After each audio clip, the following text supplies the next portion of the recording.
감사합니다. 미워하거나 원한을 품는 것은 독을 자신이 마시고 상대방이 죽기를 바라는 것과 같다. 그러니까 독을 내가 먹으면서 너는 죽어라. 누구를 미워하고 원한을 품는 것이 바로 그런 것이다. 그런 말입니다. 그만큼 누구를 미워하고 원망하고 원한을 가지는 것은 그런 미운 마음을 가지는 것 자체가 자신에게 아주 치명적인 그런 독이 된다. 그런 말입니다. 그래서 성경은 용서하라 그렇게 말씀하시고 계시고 또 하나님께서도 우리에게 다 너희들을 용서했다. 그렇게 말씀하십니다. 그래서 우리를 보고 서로 용서하면서 사랑하면서 살라. 그렇게 말씀하고 계시는 겁니다. 왜냐하면 용서하지 않고 그 미운 마음, 원한의 마음, 원망의 마음을 가지고 사는 것이 내가 독을 매일 먹고 사는 것과 똑같은 것이기 때문에 그렇습니다. 오늘 우리가 읽은 말씀은 여러분이 아주 잘 아는 말씀이죠. 그죠? 예수님께서 성전, 많은 사람들이 모여있는 곳에서 말씀을 가르치시고 계시는 중에 서기관과 바리새인들이 음행 중에 잡힌 한 여인을 끌고 옵니다. 그리고 그 가운데에 세웁니다. 그리고 이렇게 얘기하죠. 예수께 말하되 선생이여 이 여자가 간음하다가 현장에서 잡혔나이다. 모세는 율법에 이러한 여자를 돌로 치라 명하였거니와 선생은 어떻게 말하겠나이까. 자, 한번 우리가 이 현장으로 한번 가보십시다. 어떻습니까? 많은 사람들이 모여 있는데 그런데 정말 자기가 다른 사람들이 알지 못하기를 바라는 들키지 않기를 바라던 자신의 죄가 만천하에 모든 사람들이 알게 돼버린 겁니다. 한번 우리를 한번 생각해 봅시다.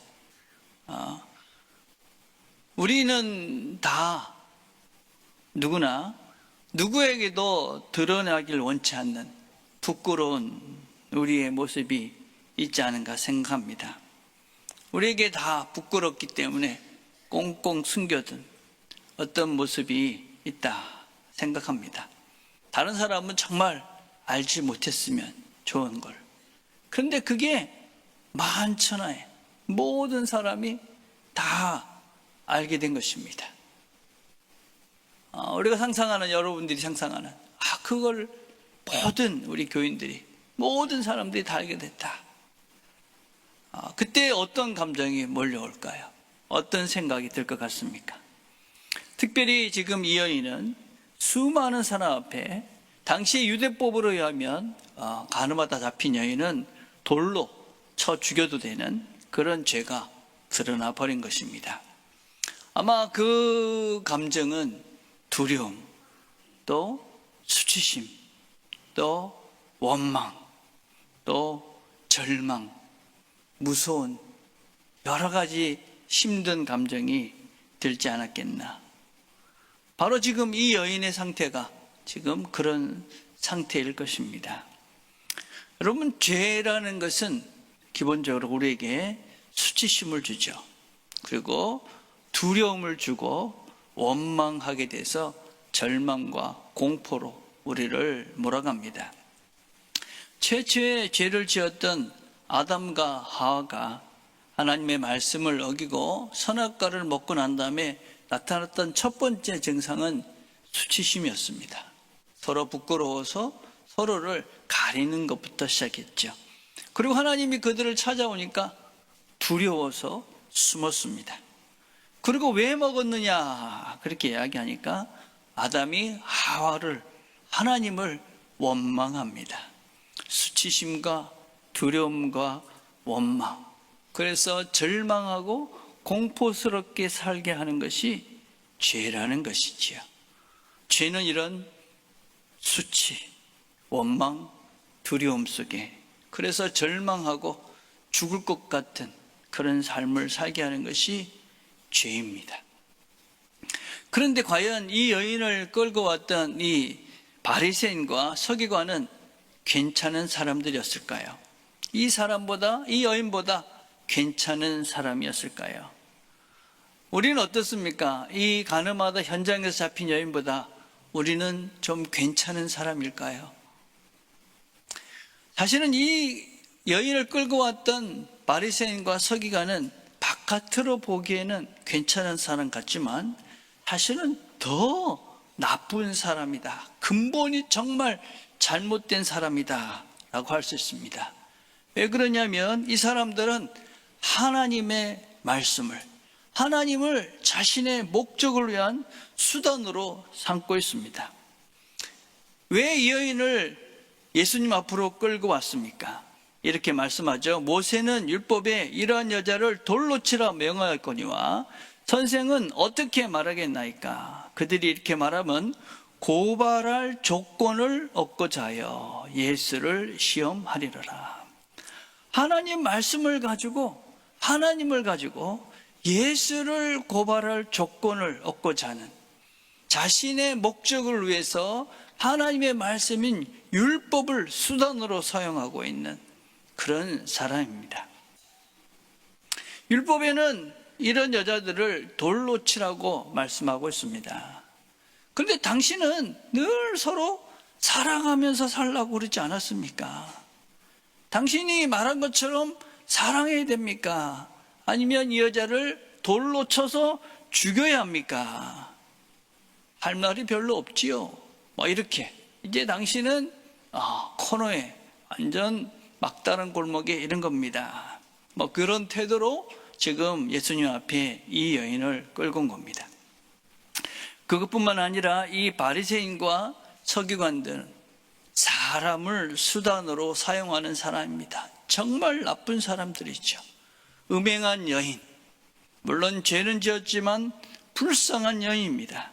그런데 이 여인을 수단으로 예수님을 시험하려고, 올무에 빠뜨려 버리려고 하는 것입니다. 우리가 삶을 살면서 정말 조심해야 되는 것은 하나님의 말씀, 하나님, 그리고 사람을 수단으로 삼아서 자기의 목적과 자기의 이익을 추구하는 것은 하나님 앞에서 가장 큰 죄악입니다. 하나님을 이용하려 하고 사람을 이용하려고 해서는 안 됩니다. 사람, 하나님, 그건 우리의 삶의 목적입니다. 하나님 사랑, 이웃을 사랑하는 것이 우리의 삶의 궁극적인 목적이지요. 리차드 로우라는 분이 이런 말을 했습니다. 그릇된 사람이 올바른 수단을 사용하면 심지어 그 올바른 수단도 그릇되게 작동한다. 그러나 올바른 사람이 그릇된 방법을 사용하게 되더라도 그런 중간에 수정하는 방법을 찾고 바르게 만든다. 내 존재가 어떤 존재냐 하는 것이 중요하다. 우리의 삶의 목적과 우리의 삶의 목표가 무엇인지를 똑바로 알고 살아야 된다. 하나님과 사람인가 하는 것을 우리가 정확하게 알고 살아야 우리가 바른 길을 간다 하는 것입니다. 제가 여기서 울산을 가야 되겠다 생각을 했는데 서쪽으로 방향을 틀고 아무리 좋은 차를 타고 운전을 잘해도 나는 울산으로 갈 수가 없습니다. 그렇지만 방향을 동쪽으로 잡고 바르게 가면 조금 운전이 서툴러도 시간이 걸려도 결국 울산에 가게 되죠. 우리의 목적이, 우리 삶의 목적이 하나님이다. 그것이 목적이 되는 순간 우리는 시간이 더디더라도 우리는 그 하나님을 닮아갈 수 있고 하나님과 같은 존재로 사람을 사랑하고 이웃을 사랑하고 하나님을 사랑하는 존재가 되어질 수 있습니다. 그런데 우리의 목적이 물질이고 명예고 교회의 수적인 확장이고 그런 잘못된 목적을 정하면 아무리 좋은 방법을 사용해도 결국은 바리새인과 서기관 같이 하나님과 사람을 수단으로 사용하여 자신의 욕망만을 이루는 죄의 사슬에서 벗어날 수가 없습니다. 여러분, 사람을, 하나님을 목적으로 사용해서 자기의 욕망을 채우려는 것이 가장 큰 죄입니다. 그래서 이 바리새인과 서기관들이 주님께서 이렇게 가만히 계십니다. 이렇게 8절에 얘기하죠. 그들이 묻기를 맞이하는지라 이에 일어나 이르되 너희 중에 죄 없는 자가 먼저 돌을 치라. 사람들이 막 재촉하는 겁니다. 어떻게 할까요? 그러니까 예수께서 몸을 굽히사 손가락으로 땅에 쓰시니 대답은 하지 않고 땅에다 뭔가를 쓰는 겁니다. 조금 시간을 가지고 난 다음에 너희 중에 죄 없는 자가 먼저 돌로 치라.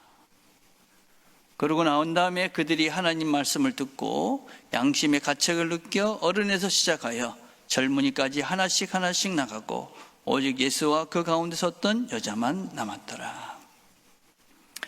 우리가 인생에 있어서 죄의 사슬에서 또 인생의 바른 방향을 그 죄의 영향권 아래 벗어날 수 있는 유일한 길은 무엇이냐? 하나님의 말씀을 듣는 것입니다. 하나님의 말씀. 죄 없는 자가 먼저 돌로 치라. 하나님의 음성을 들었습니다. 그리고 그 말씀을 듣고 양심의 가책을 느껴서 어른으로부터 시작해서 젊은이까지 다 사라지게 됩니다. 하나님 말씀을 제대로 들으면 양심에 찔리는 것입니다. 죄를 깨닫게 되는 것이죠. 나의 죄가 드러나는 것이죠. 하나님 말씀은 살았고 운동력이 있어 좌우의 날선 어떤 검보다도 예리하여 혼과 영과 및 관절과 골수를 찔러 쪼기까지 하며 또 마음의 생각과 뜻을 감찰하나니. 하나님 말씀을 우리가 잘 들으시면 우리 마음속에 잘못됐던, 우리 마음속에 있었던 그 잘못된 죄의 그것들이 고쳐지고 수정돼서, 그래서 내가 바른 길을, 바른 목표를, 바른 삶을 살아갈 수 있도록 하나님께서 우리의 길을 수정해 주시는 것이죠. 고쳐주시는 것이죠. 네가 지금 가야 될 길이 이 길이다. 너는 지금 이 길을 가고 있는데 아니다. 멈춰서서 생각을 해봐라. 네가 갈 길은 이 길이다. 말씀으로 나를 수술해 주시고 고쳐가시는 거죠. 그래서 하나님 말씀을 듣는다는 것은 그냥 소리를 듣는 것이 아니라 내 영혼의 수술을 가하는 시간입니다. 내가 지금 누군가를 향해서 돌을 들고 있다면, 미운 마음을 가지고 누군가를 향해서 끊임없이 원망하고 분통한 마음을 갖고 있다면 하나님 말씀을 듣는 것이지요. 죄 없는 자가 먼저 돌로 치라. 우리는 우리의 시간들 속에서 흥분되고 또 우리가 가졌던 감정을 잠깐 멈추고 그리고 말씀을 들어야 합니다. 말씀을 소리로 듣는 것이 아니라 마음으로 들으셔야 합니다. 하나님이 내가 지금 들고 있는 이 돌들을, 미움의 돌들을, 원망의 돌들을, 하나님께서 나에게 보복의 돌들을 어떻게 하라 하시는가? 멈추어서서 내가 지금 누구를 향해서 돌을 던지고 싶은가? 멈추어서서 그 목소리를, 주님의 음성을 듣는 것입니다.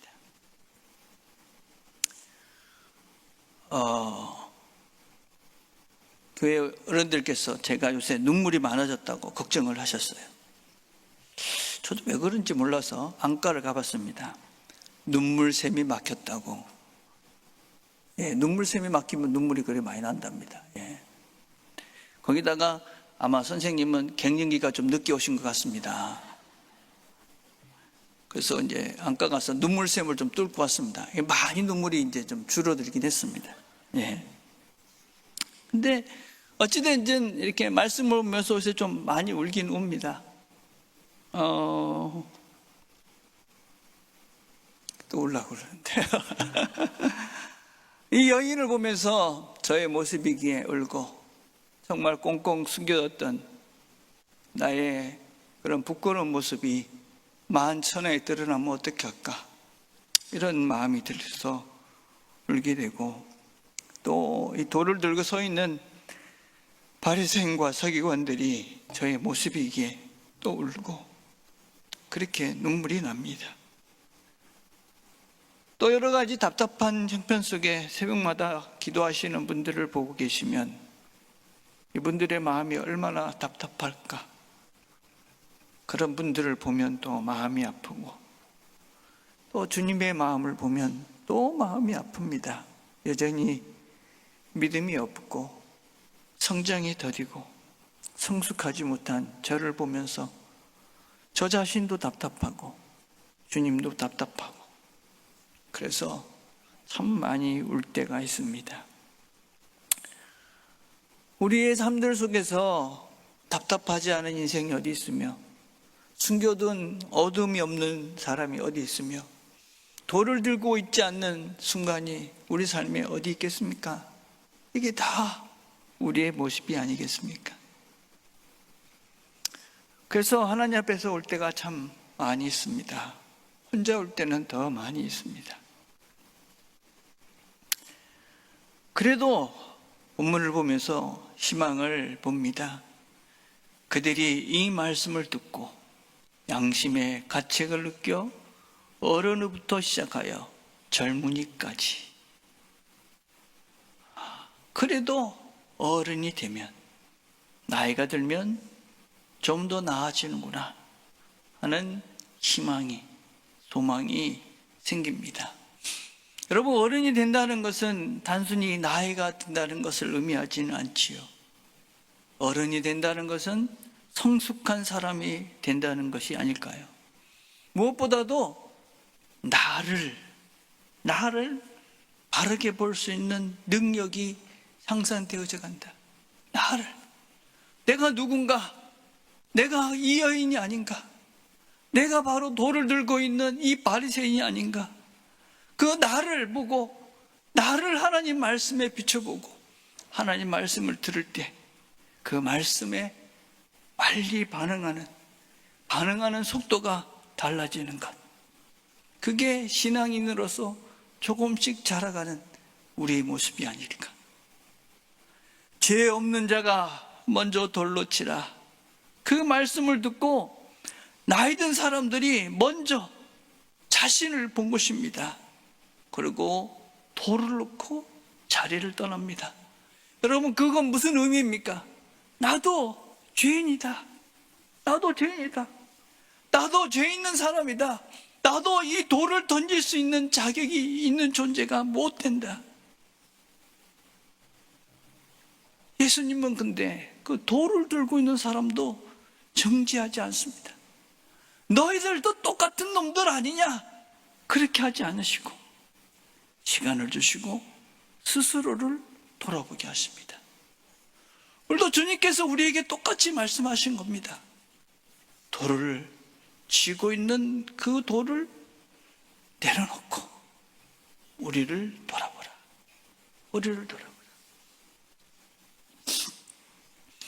그래서 나이가 든다는 것은, 어른이 된다는 것은 미움의 돌, 원망의 돌, 복수의 돌, 이런 돌들, 내가 들고 있는 그 돌을 내려놓을 것을 아는 지혜로운 사람이 되는 것이, 그게 어른이 되는 것이 아닐까.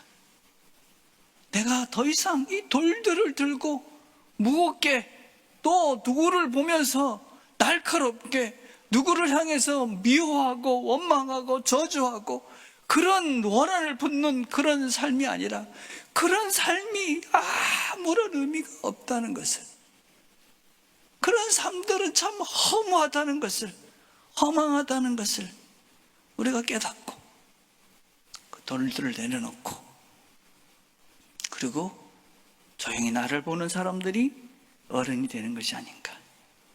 저도 이런 어른으로 날마다 좀 새로워졌으면 좋겠다 하는 것이 저의 바람입니다.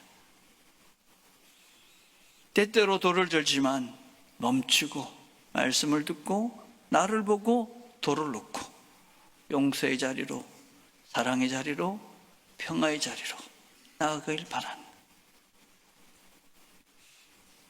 사람들이 하나둘 다 떠나고 어떠한 상황이 됩니까? 그들이 말씀을 듣고 양심의 가책을 느껴 어른으로 시작하여 젊은이까지 하나씩 나가고 오직 예수와 그 가운데 섰는 여자만 남았더라. 수치와 공포와 두려움, 지금 바로 아까 왔던 이 여인 앞에 이제는 오직 예수님만 남은 것입니다. 음행하여 잡혀온, 그래서 죽을 것 같던 그 여인, 죽을 수밖에 없던 그런 상황에 처해 있던 그 여인 앞에 이제 남은 것은 예수님, 하나님만이 그분 앞에 서 있는 것입니다. 우리의 삶 속에 인생의 여러 가지 고난과 숨겨두고 싶은 그런 아픔들도 있고 고난이 있지만 결국 그 모든 것들은 지나갈 것이고 우리 앞에 하나님을 볼 수 있는 시간이 생기는 겁니다. 오직 예수와 그 가운데 섰던 여자만 남았더라. 여러분, 과연 그 주위에 다른 사람이 없었을까요? 있었을 것입니다. 그럼에도 그 여인의 눈앞에는 오직 예수님만 보인 것입니다. 여러분, 죄로 인한 수치와 두려움과 공포가 이제는 하나님 앞에 서는 시간이 된 것입니다. 여러분, 죄 지은 것을 두려워하지 마십시오. 죄는 아파하십시오. 그러나 그 죄보다 더 큰 하나님의 사랑을 기억하십시오. 그리고 그분 앞에 여러분의 모든 죄들을 다 내려놓으십시오. 그리고 그분이 우리를 다 용서했음을 기억하십시오. 그분이 우리의 모든 죄를 다 지시고 우리의 죄를 다 용서하시기 위해 십자가에서 죽으신 것입니다. 십자가에서 모든 피를 흘리고 물을 흘리고 죽으신 것입니다. 그리고 이 모든 것들이 끝나고 새롭게 시작할 수 있다고 부활하셔서 우리 앞에 나타나신 것입니다. 그리고 지금 우리와 함께 하시며 걱정하지 말라고, 염려하지 말라고, 내가 너희 죄들을 다 사했다고, 용서했다고.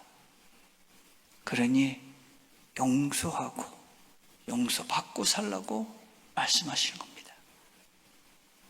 예수님께서 일어나사 여자 외에 아무도 없는 것을 보시고 이르시되 여자여, 너를 고발하던 그들이 어디 있느냐? 너를 정죄한 자가 없느냐? 대답하되 주여 없나이다.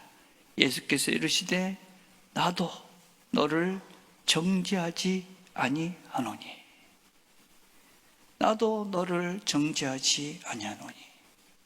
하나님은 우리 모두를 정죄하지 않습니다. 우리 모두를 용서해 주셨습니다. 예수님을 바라보니 이전의 죄는 사라지고 새 길, 예수가 열어놓으신 용서의 길이 보인 것입니다. 모든 사람도 이 여인을 용서한 것입니다. 모든 사람도. 우리는 이미 여기까지 우리가 살아온 것은 하나님이 용서를 해주고 또 우리는 서로 용서하며 용서받으며 여기까지 온 것입니다. 우리가 서로 용서하지 않았다면 어떻게 여기까지 우리가 함께 올 수 있었겠습니까? 나도 너를 정죄하지 않으니 우리를 향해서 말씀하신 겁니다. 너희들도 더 이상 정죄하며 살지 마라. 여러분, 한번 생각을 해봅시다. 여러분, 돌을 들고 있던 사람들이 그 여인을 향해서 돌을 던져서 그 여인을 죽여버렸다고 생각해 봅시다. 과연 돌을 던졌던 이들은 행복한 인생을 살 수 있을까요? 주님은 지금 용서로 이룬 평화로운 세상을, 새로운 세상을 보여주시는 겁니다. 우리가 추구해야 될 세상은 어떤 세상이냐? 용서하며 사랑하며, 그래서 하나가 되어져서 평화를 함께 누리는 세상. 세상은 힘이 있어야 된다고 생각을 합니다. 돈이 있어야 된다고 생각을 하고 권세로 무슨 특별한 능력으로 세상이 새로워질 거라고 생각합니다. 그렇지 않습니다. 너도 나도 승리하는 오직 한 가지 비결은 우리가 서로 용서하고 서로 사랑하는 것입니다. 2024년을 마무리하는 12월의 첫날입니다. 하나님께서 우리를 용서해 주셨고 우리의 모든 죄를 정죄하지 않습니다. 우리는 그 정죄하고 그런 다른 사람을 미워하는 독을 더 이상 마실 필요가 없습니다. 죄책감에 빠져 계실 필요도 없고 후회하고 수치심에 빠져서 두려워하실 필요도 없습니다. 하나님이 여러분을 용서해 주셨습니다.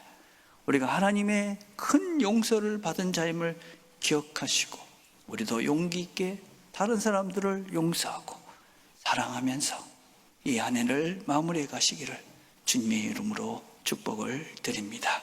기도하겠습니다.